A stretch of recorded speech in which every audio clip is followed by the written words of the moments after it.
Whatever you imagine when you think of cruising might be both right and wrong, because cruising isn't one thing.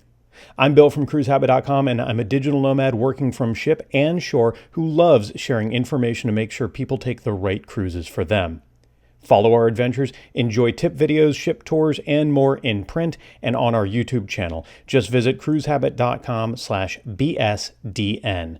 We even host group cruises where you can cruise with us and get special treatment. Again, that's cruisehabit.com/BSDN or cruisehabit.com/bigsexy, whatever you'll remember.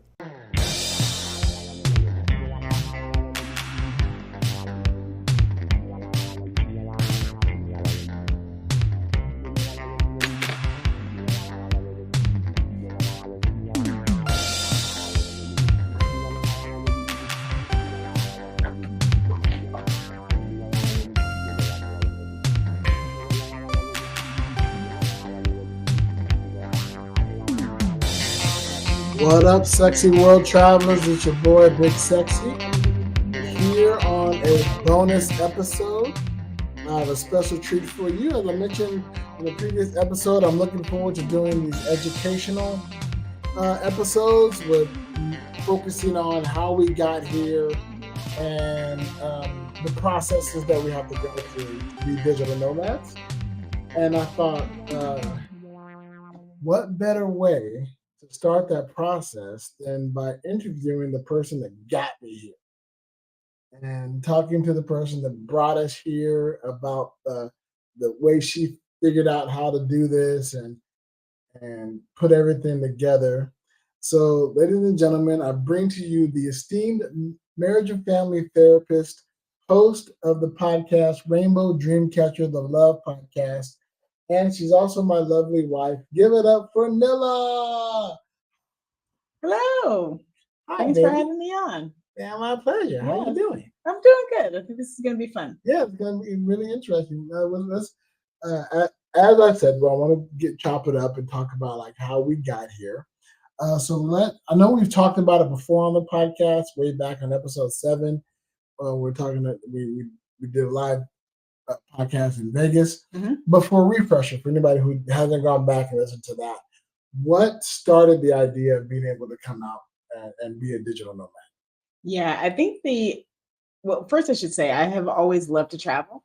I've lived outside the United States a few times before, so it wasn't so far out of the realm of possibility for me generally. I really like living in other countries, learning about other cultures, learning different languages, trying different foods. And so I had some experience as a younger person, basically in my late 20s to early 30s, where I'd lived outside the United States. So that was already part of my experience. And as we were locked down in Vegas, y'all might remember a little thing called the pandemic. Oh, the pandemic. Well, that was the first time that took me out of a place professionally where I was tied to a location. Like everybody else, suddenly I was doing the work from home thing. I was trying to figure out how to do like telehealth. And once I started to figure that stuff out, I realized that the location that we were in, while it was wonderful and it's supportive, it could be anything. You know, I'm looking out we had a condo that I think we both loved for a period of time. And that condo had a beautiful view. Had these lovely windows, but I just realized that I could look out and see anything out of that window. And so I started to think about, what could we do outside of the United States? How could we work outside the United States, or at least live outside the United States, and see if we could have a kind of different adventure. So that's what started. And I think like a lot of people, I started looking at YouTube videos. Okay. So you went down a YouTube rabbit hole of how to live outside of the U.S. Kind of. There's an interesting movement happening in the United States. It's called the Blaxit. It is modeled after Brexit, in which folks just decide to leave. That's the vote. Should I stay or should I leave? And so a lot of people are trying to figure out how to make a Blaxit because, we have these wonderful skills, we have these wonderful talents, and because of that, we can be appreciated all around the world. Right. So I started looking at Portugal first, and the first rabbit hole I went down, and actually, ironically, the country that I know the most about the digital nomad visa is Portugal. Right. That was our original destination. So I spent most of the year actually studying and researching Portugal, looking at, cost of living comparisons and comparisons of different cities. And I looked at weather reports. I looked at topography reports. I wanted to know the elevation. I didn't want to be, that didn't work out too well. Yeah. My listeners, the hills are alive with the screams of Big Sexy's knees. Yeah, Portugal was yeah. So I spent so much time just going through the intricacies of what was necessary. A lot of it has to do with money, just like straight up 100%.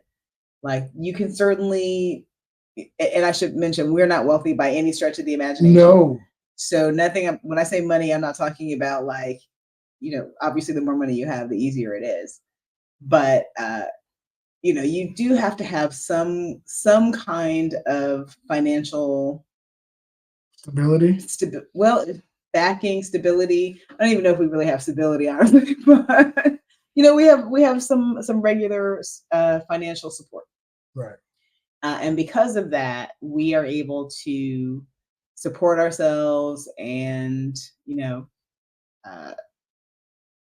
work, be able to, we're actually not using a digital nomad visa. Right. We are simply visiting different countries and spending time and enjoying ourselves in different countries. We're utilizing the U.S. passport in order to be in these countries for the time time frames that we find ourselves. Yeah, we actually don't need a visa to be able to travel through these countries. So we are simply traveling through these countries. The first time that we're actually going to go through a visa process is actually when we apply for a visa for Spain. So, and that process is actually not going to be a digital nomad visa because we are going to be working hopefully for a different program that is a special kind of job working for the Spanish government in their education department. Now, what was when we decided to do this? Because I remember it was I want to say it was a lovely day in August, and you hit me up with the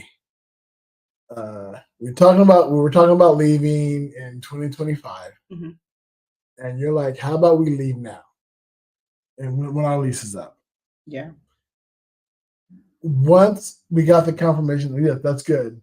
What was the next thing that you did in that step? Like, did you immediately start researching? Because to me, what it looked like on the outside, because I said, yeah, sure, okay. What do we do? Yeah, that was my position.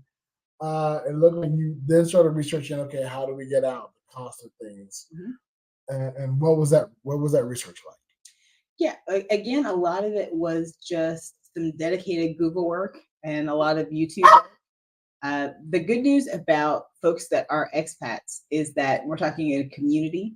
One of the things I learned way back in the day, and when I say back in the day, I mean like 1900s. Okay. Oh, way back in the 1900s. Way back in the 1900s.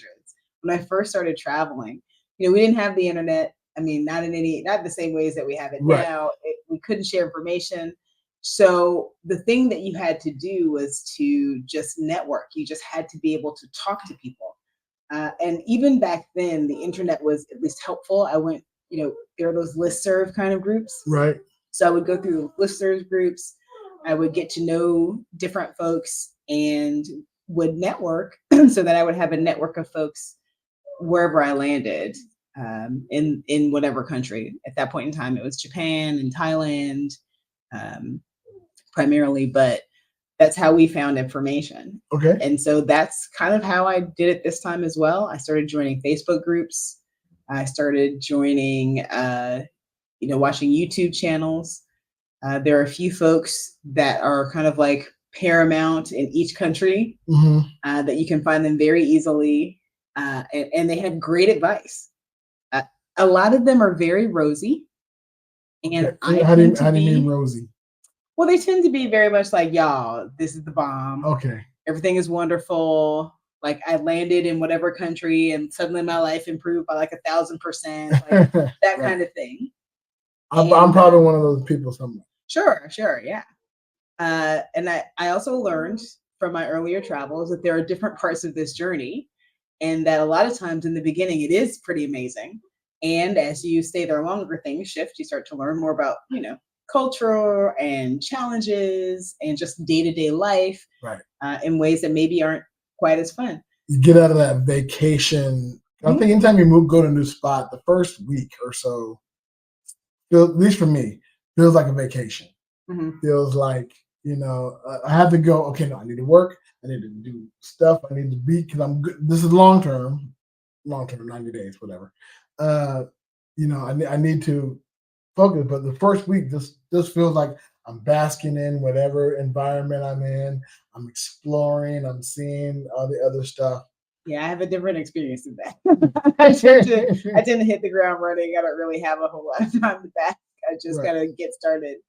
My schedule fortunately dictates that I don't get the whole vacation experience. It's time to go. But I was gonna say something. I can't remember what I was gonna say. Yeah, well, we're talking about. No, actually, no, about the research. So that's the rosy part. I also, if you dig a little bit deeper, I also looked at why did I decide to leave? Okay. Like, there's a lot of like, why did I decide to leave Portugal? Which is what I was looking at the time, which would talk about the downsides and the difficulties and the things that they found that were different than they anticipated, things that they missed. So I tried to get a really balanced look. Okay. So that, one, I didn't want to be surprised by a lot of negative things that I just had the opportunity to learn. I didn't bother. I wanted to be able to avoid the pitfalls that other folks had fallen into, if I could. And I wanted to make sure that we had the best possible experience. So it was a lot of like travel channel stuff. Right. But just really information overload. I think that's kind of how I work. I tend to take in as much information as possible, run it through whatever filter this brain does for me, and see what it spits out. Awesome. And then what went into your decisions for the time Portugal? So at the time, Portugal was a country with a lower cost of living. It had some features that were important to me, including really good weather, safe and dependable infrastructure. I didn't want to be like dodging a bunch of potholes or worrying if my electricity wasn't going to work. Right. I wanted specifically a social environment. I think that when you find large groups of expats in any particular location, there's a kind of vibrancy and energy to those interactions. I think there's a personality type to folks who make the choice to travel. Right. A lot of folks become digital nomads, not by choice, but because like my company is sending me here or there.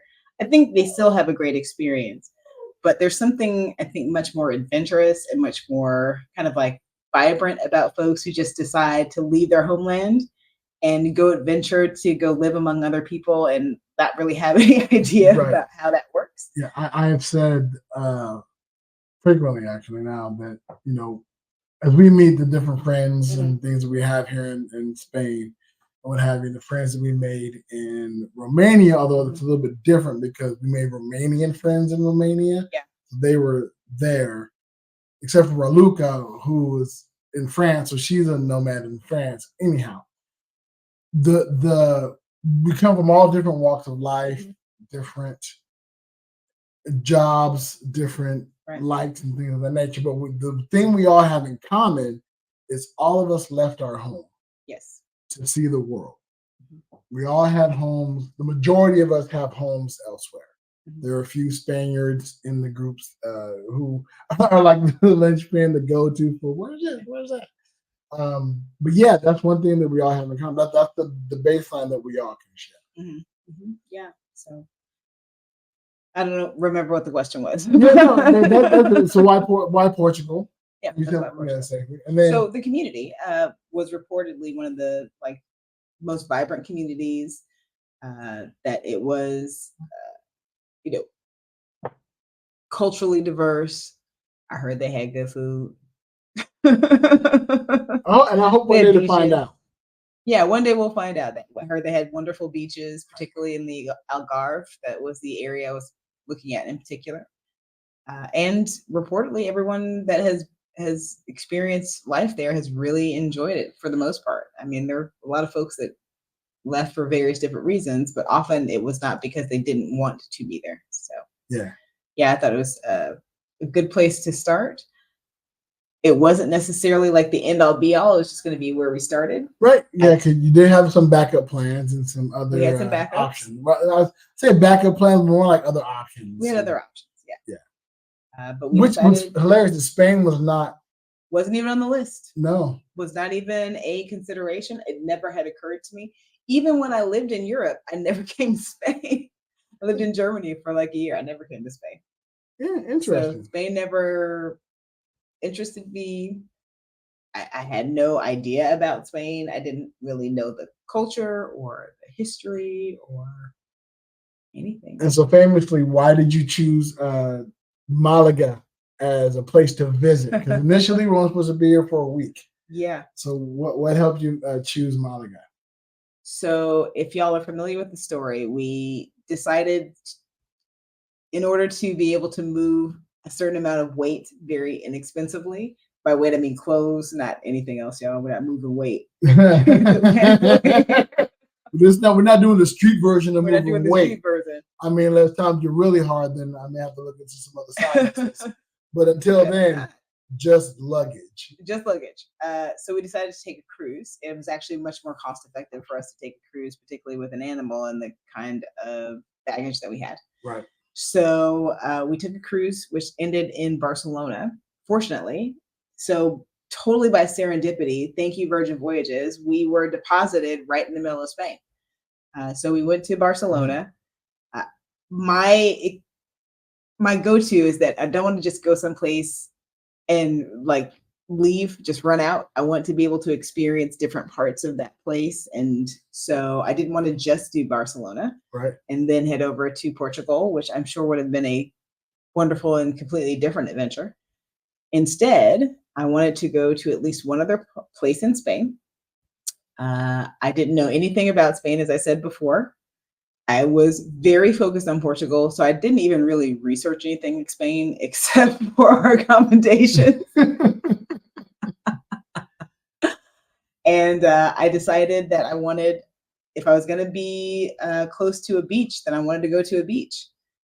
And Barcelona has some okay beaches, but I wanted like a fantastic beach, and I didn't think we'd be coming back to Spain. Right. So my thought was, while we're here, let's go find a fantastic beach to go hang out on. I started researching different beaches, stumbled upon Costa del Sol only because it is the birthplace of Pablo Picasso. And so I thought, okay, they are going to have art and they are going to have beaches. And so they are going to have me. But that was the reason. Yeah, I figured we would see some fantastic art, or at least go to some art galleries. Mm-hmm. I couldn't imagine that the birthplace of Pablo Picasso wouldn't be an arty kind of place. Which is hilarious that we've been doing this for a year now. Yeah. And last week was the first time we went to the Pablo Picasso Museum and actually did some of the art. And it was wonderful. So good. I was like, man, why didn't we do this before? Just kind of slipped under the weather. Well, I think it's because the first 2 days that we had in Malaga were so awful that a lot of the touristy kinds of things that we were going to do just fell by the wayside. Right. And then we fell in love with just the community and the city. Yeah. So I mean, it was simply not necessary to do it. I didn't feel like a tourist anymore. Right. Right. Definitely tourist vibes. When we went that Thursday, it was definitely a tourist vibe. I felt like very much like a tourist in the queue, waiting for folks, waiting to get in. That whole thing, you do the looking upward thing that all tourists do everywhere you go. You're looking, oh, I'm taking this in, I'm taking the sights in, as opposed to the head down, moving forward of a local. We are now officially digital nomads. You and I, sort of. So here's what I would suggest. If somebody's really interested in, do I want to live in another country and is it possible for me? The first thing that you have to figure out is, can I support myself while I'm there, right? There are different ways that people go about doing that. There are different ways and different visas that are available to you depending on how you do that. But the very first thing you have to be able to figure out is, can I actually support myself? Or do I have enough, savings or funding or whatever it is to support myself in this experiment, right? I need to have some kind of emergency backup because we have had so many different things go wrong at the most inopportune times. You want to research housing. You want to research the medical system. You want to make sure that you know how to access food. And that was something that was really surprising. Romania taught me that, actually. Yeah, Romania, that was surprising when we got to Romania, the food.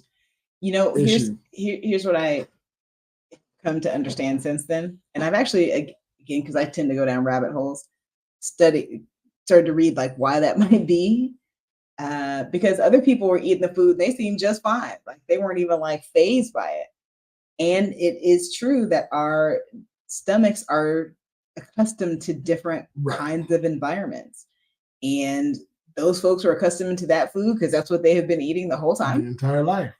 And our stomachs were just not acclimated to whatever was a part of that food landscape. I mean, it was very, very limited. And that was the first time that had happened to me, but apparently that's a thing. Yeah, that was something you had to learn. Another thing that we had to learn that we're still learning. That's the beautiful thing about this journey, guys, is that we're still learning as we go on it. Our phones, our eSIMs, we went back to the U.S. We had changed our phone plans because we didn't need the international. Well, actually, that was by accident. I didn't know. I changed the phone plan because I was trying to save some money. Right. I didn't realize that what I was doing was reducing our international plan. So the way that it worked before was we just showed up, and every single country we showed up in, our phones worked. Right. So we never thought about it. This time, because I had changed the plan, and part of it, again, is experimentation. So it's like you change something, run the test, see how it works. So we changed something. We ran the test and found like, oh, this is not working. This is not helpful. This is not great. Yeah, right. So two things. If you want to bring your phone, first, you want to call your phone company and see what your coverage is. We actually started with, we'll put a little plug here. We started with T-Mobile. Right. T-Mobile was fantastic. I mean, it was so good. Everywhere we went, every single we landed in, we had data, we were able to text, we were able to connect, we could call. The network was everywhere. It's in 215 countries, and y'all, the hype is real. Right. T-Mobile T-Mobile's great. Yeah. It is, however, expensive. It is very expensive to maintain, and particularly when SIMs and the cost of phones and data here are so inexpensive. They're so cheap. So that what I'm paying for 1 month for 2 phones for the international plan, we could probably have maybe 3 months with 2 phones with a local plan. So pay attention to your phone. Pay attention to your phone. Yeah. And if you do want to get a local SIM, you want to first make sure that your phone is paid off. They will not unlock your phone to go to another network until it's paid off. Because you also need to unlock your phone. Because you'll need to unlock your phone. You'll need to call and make sure call or email or text or, WhatsApp, whatever it is people are doing these days. But you want to make sure that they know you're leaving the country, that you need to have your SIM unlocked. You can keep your same phone number, provided that you've paid off your phone. And then you have some models will have a second SIM that you can either electronically or physically change in the phone. Fortunately, I had an electronic SIM. They were able to unlock my phone remotely. Yes, but still, it's not seamless, and it's a lot more cumbersome. It's a process. It was definitely a process. Absolutely. Yeah. The next process we'll have to figure out if we are able to obtain employment here is to figure out the banking system. Right. And we figured out some things for banking here, but it is, again, complicated. It's much more difficult. So yeah, the thing I would advise folks to have is a lot of patience, a lot of flexibility.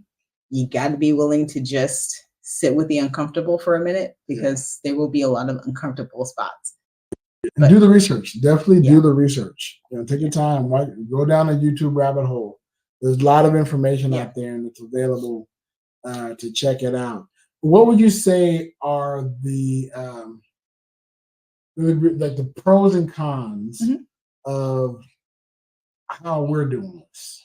Yeah, I think the pro of how we're doing it is that we have been able to do it in a way that allows us to remain connected to both worlds. Okay. I think we're connected at home, and we are also connected here in Spain, in Malaga. I think what has helped us to be successful? I think you have to have a problem-solving mindset. Okay. I think you have to, particularly if you're traveling with a partner, like an intimate partner, there are so many. And that's us. There are so many large and small challenges that you encounter. You never know what kinds of challenges you're going to encounter. And so if you don't really have a problem-solving mindset with your partner, it's going to be really difficult to maintain this lifestyle, I think. So I think one thing we've done really successfully is that we solve problems together, and we don't see each other as the problem. Right. Right. So it's always us against the problem. And that has been, I think, key to our success. Right. As we navigate the different ways that we figure things out. I think we respect each other's talents. Yeah. You're the social butterfly. I don't try to play in that arena too much. I am indeed. Yes. I have other skills that I employ, but I think that as we mentioned, the planner, doing the research. Yeah. Yeah. So I think that we support each other with our skills really well, and I think that we trust each other. I think there are some times where we just gotta look at each other and go like, "You got it, okay. I'm gonna trust that you got it," and so far we've got it. Yeah, and I like to think that maybe not always, but we try to be comfortable with if we don't got it, saying, "No, I need your help because I don't got this." Yeah. Yeah, I think we work well at that. What would you say would be like the disadvantages of how we're going about doing this? Yeah, the disadvantages, because we did not have, I'll be really vulnerable. We did not have the appropriate amount of savings that we actually needed to make this trip. If I were to do this all over again, I would save so much more money. That conversation that we had in August would go like this: "Yo, we should leave now." And you'd be like, "Nah, we don't have no money." And I'd be like, "Right."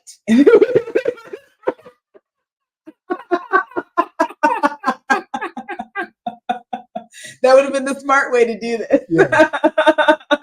It would have gone, yeah. We're leaving. We should leave now. I like that idea. We need to start saving. Saving, yeah. So definitely, I felt like we did not have enough money saved, which made some things that should have been simple a lot more complicated, a lot more stressful. A lot more stressful. I think that one disadvantage is that there's a lot of dislocation So there's a lot of kind of like figuring out how things work and then having to adapt to a new environment. Immediately. Like an immediate, well, yeah, like within weeks. Yeah. And that can be really rough if you're not. I'm a person that runs towards change. I think that Same. I'm really unique in that. Most people don't like that level of change. Yeah. If you don't like that kind of change, this might not be the right move for you. Right. Because it does require a kind of constant shuffling of just the life experience, right? So I cook one way in one kitchen, and then I got to go cook a different way in a different kitchen with different utensils, different tools, none of which I get to select. Right. It can make everyday life things, it can be hard to feel like you can get a good routine. And I think it is important to establish a routine, even though because there's so much fluctuation in the way that we live, right? And it's not just us. Our friend just left to move to Gibraltar, right, and had to move in like 2 weeks. Yeah, that's just part of living, I think, in this type of lifestyle. So right. you have There's to a lot of fluctuation, a lot of quick. I mean, we a lot of our friends have to head back home. Or they got to take care of the visa thing, so they got to fly back to wherever they're going. You guys have heard me interview a bunch of different people who from around the world, and all of them at some point in time have had to go back home for something. Yeah. I think that's part of what makes the community so vibrant, because it's a community of intention. Whereas I think a lot of other communities, it's just, these are the people I happen to be living. They just happen to buy this house. They just happen to be at this school. They just happen to be at my work. They're wonderful people, but I didn't choose the environment in which I met them. And I think here in other expat communities, the intentionalness, is that the word? Intentionalness? And the intentionness. Sure. Intentionness is not a word for sure. It sure isn't. Yeah. The intention is what helps to make that community so vibrant, because everyone who is in that community chose to be a part of that community.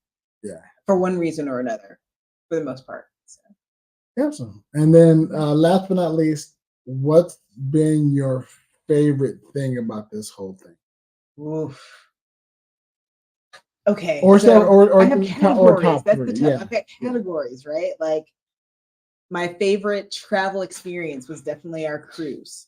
Like, I really loved the Virgin Voyages transatlantic cruise experience. It was great. It was wonderful. Like 9.5 out of 10, almost no notes. Yeah, that was pretty awesome. Almost no notes.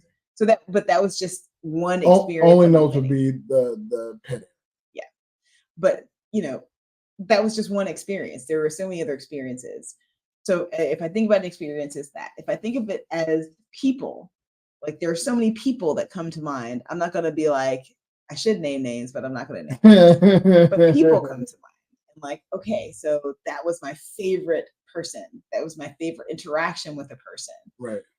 There are tons of those. And there's so many different kinds of interactions. There's my favorite food experience. Ooh, what was that? Bocados. Oh yeah, that's the steakhouse. Argentine steakhouse right around the corner, right across from where we're living right now. Speaking of which, now that we're open, we should probably go back and get some steak. Amazing. So, yeah. Anyway, yeah, I've had a lot of great experiences. My favorite natural experiences are sunrises and sunsets here. Yeah. It's just one of those things that is just beautiful and free. It's amazing. Yeah, it's been a wonderful journey, and I'm so happy that we're doing this and together. And I want to formally say thank you for making this all possible. Make this possible. And yes, thank you. I mean, I realize as you say that what I should have said was, actually, every experience has been wonderful because I have been traveling with you, my dear, wonderful husband. So it's hard to say. Which that would have been lovely had you had I said that. So let's just pretend that I said that. Yeah, that's exactly what I heard. That's how I heard it. Great. Listeners, if you have questions for us, hit us up. You can shoot us an email at bigsexynomad@gmail.com.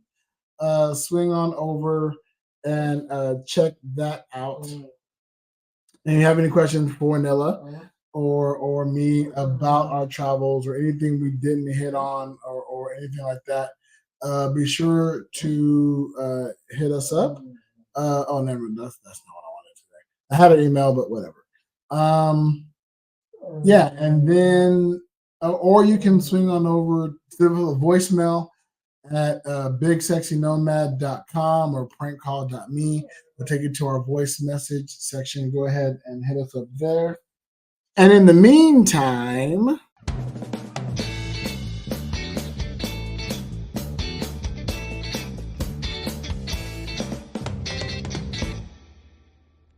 safe travels. Bye.